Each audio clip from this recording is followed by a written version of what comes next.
Bonjour, aujourd'hui je réponds à la question de Garance, quelles astuces pour se motiver quand on craque?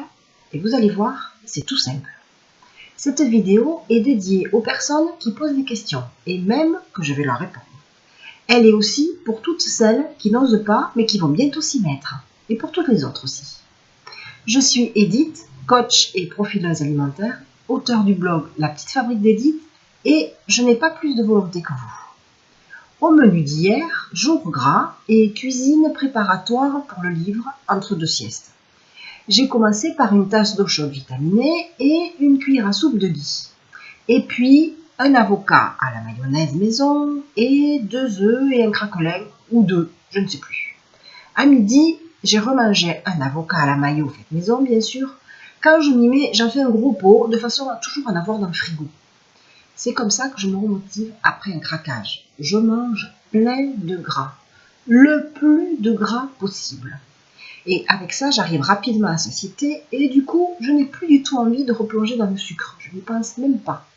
En fait, les craquages ne viennent absolument pas d'un manque de motivation, mais bien d'un manque de nourriture ressourçante et de repos quelquefois.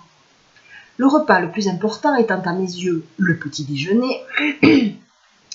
Mais plus je mange au petit déjeuner avec du bon gras, mieux je passe ma journée et surtout l'heure critique de 16-17 heures.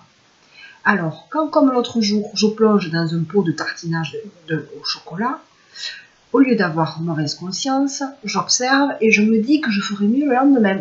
Ce n'est pas grave. Si je craquais tous les jours, je me poserais des questions sur mon équilibre alimentaire. Et c'est sûrement qu'il y aurait des carences quelque part. D'où l'importance de bien connaître son profil alimentaire. Voilà mes astuces. Ça vous parle? J'attends vos commentaires et vos questions. Donc à midi, je disais, j'ai mangé en plus de l'avocat mayonnaise, du poulet avec des carottes vapeur et une bonne dose de ghee par-dessus. À 16 heures, j'ai goûté le moelleux à l'orange que je teste pour le livre. Il était bon mais peut mieux faire. Je vais avoir le plaisir de m'y remettre pour pouvoir l'améliorer. Et puis, pour finir, le soir, j'ai mangé une poêlée de fèves du marché avec du riz thaï. Voilà, je crois que je vous ai tout dit. J'espère que ça vous a plu. J'attends vos questions, vos commentaires et autres likes. À de même. Bisous.